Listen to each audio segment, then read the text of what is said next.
সম্মিলিত বেসরকারি বিশ্ববিদ্যালয় থেকে আমরা এসেছিলাম আমাদের স্বরাষ্ট্র উপদেষ্টার সাথে দেখা করতে। কারণ এই যে টার্গেটেড কিলিংগুলো হচ্ছে আমাদের বেসরকারি বিশ্ববিদ্যালয়ের স্টুডেন্টদের উপরে। তারপরে গতকালকেও একজন নিখোঁজ হয়েছে, আমরা খবর পেয়েছি।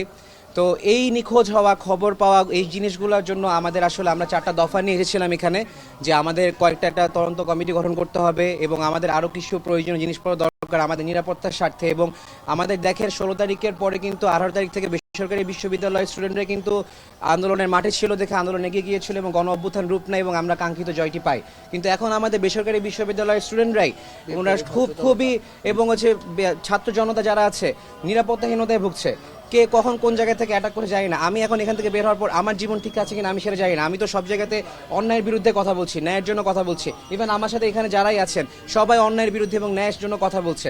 আমাদের জীবন ঠিক আছে কিনা, আমরা নিরাপত্তা পাচ্ছি কিনা, এবং শুধুমাত্র আমরা না, আমাদের সাথে যে আন্দোলনে যে ভাই বোনেরা নেমেছে ওদের জীবন ঠিক আছে কিনা, তাদের নিরাপত্তা নিয়ে আমরা আজকে স্বরাষ্ট্র উপদেষ্টার সাথে কথা বলেছি এবং উনি আমাদেরকে আশ্বাস দিয়েছে যে আমাদের যে দাবিগুলো সেটা 48 ঘন্টার মধ্যে মেনে নিবে এবং সেটা নিয়ে একটা তদন্ত কমিটি সহ আরো অনেক কিছু ওরা করে ফেলবে যেগুলো আমরা চেয়েছি। তবে একটা জিনিস আসলে কি খুবই দুঃখজনক যে আজকে যদি এই বিষয়টা আগে থেকে যদি না হতো, পদক্ষেপগুলি আগে যদি না হতো, তাহলে আমাদের সীমান্ত এবং শিহান ভাই এবং যারা হচ্ছে এখনো আমাদের যাদের খোঁজ পাচ্ছি না তারা এই জিনিসটা হতো না।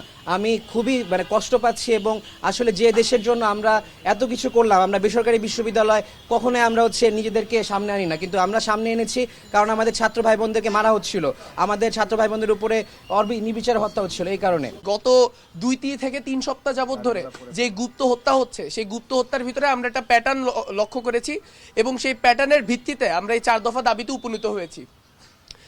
আমাদের যেই নিরাপদ বাংলাদেশ গঠনে আমাদের যে 4 দফা দাবি, সেই 4 দফা দাবিটি নিম্নরূপ। দাবি নম্বর 1, একটি স্বাধীন তদন্ত কমিটি গঠন করতে হবে যার দায়িত্ব হবে সংগঠিত হত্যাযজ্ঞগুলোর মধ্যে এবং গুপ্ত হত্যার মধ্যে নিষিদ্ধ সংগঠন ছাত্রলীগ কিংবা বিগত রেজিমের আওয়ামী ফ্যাসিস্টদের যে দোষর রয়েছে তাদের কোনো যোগসূত্র আছে কিনা তা বের করা। আগামী 48 ঘন্টার মধ্যে তদন্ত কমিটি গঠন করে 7 কার্য দিবসের মধ্যে তার প্রতিবেদনটি প্রকাশ করতে হবে। 2, প্রতিটি থানায় কমপক্ষে 5টি করে টহল গাড়ি 24/7 টহল থাকতে হবে। তারা ক্রাইম পেট্রোলিং করতে থাকবে এবং শিক্ষা প্রতিষ্ঠানগুলোর আশেপাশে বিশেষ নজরদারি রাখতে হবে।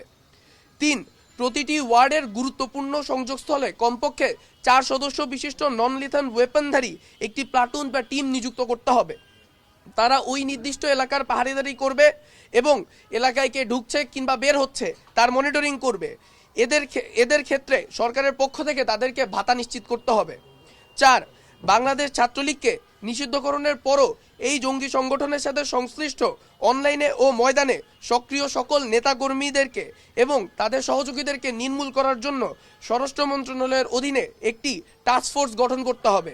এই টাস্কফোর্সের কার্যক্রমকে বেগবান করতে রাষ্ট্রের সকল গোয়েন্দা সংস্থাকে তৎপরতা বৃদ্ধি করতে হবে এবং তাদেরকে এখানে তৎপর ভূমিকা পালন করতে হবে।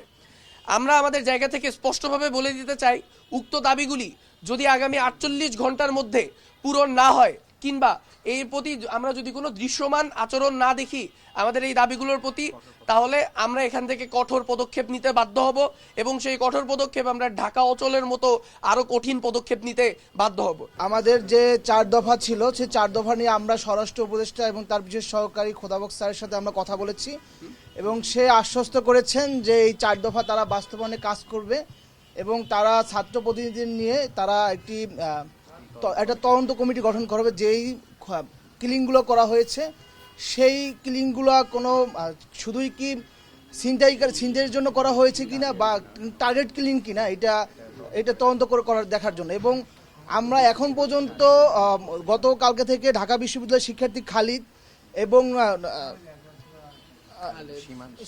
সীমান্ত হত্যা হয়েছে এবং শিহানকে হত্যা করা হয়েছে, খালিদের আমরা দ্রুত সন্ধান চাই। খালিদের এখন পর্যন্ত 24 ঘন্টা পার হয়ে গেছে, আমরা এখন পর্যন্ত নিরাপত্তা বাহিনীর কাছ থেকে কোনো সদুত্তর এখনো পাইনি। আমরা চাই আমাদের আন্দোলনের সহযোদ্ধা আমাদের মাঝে অতি দ্রুত ফিরে আসুক এবং আগামী দিনে সামনের দিনগুলোতে এরকম যেন কোনো ধরনের অনাকাঙ্ক্ষিত ঘটনার সম্মুখীন আমাদেরকে হতে না হয়।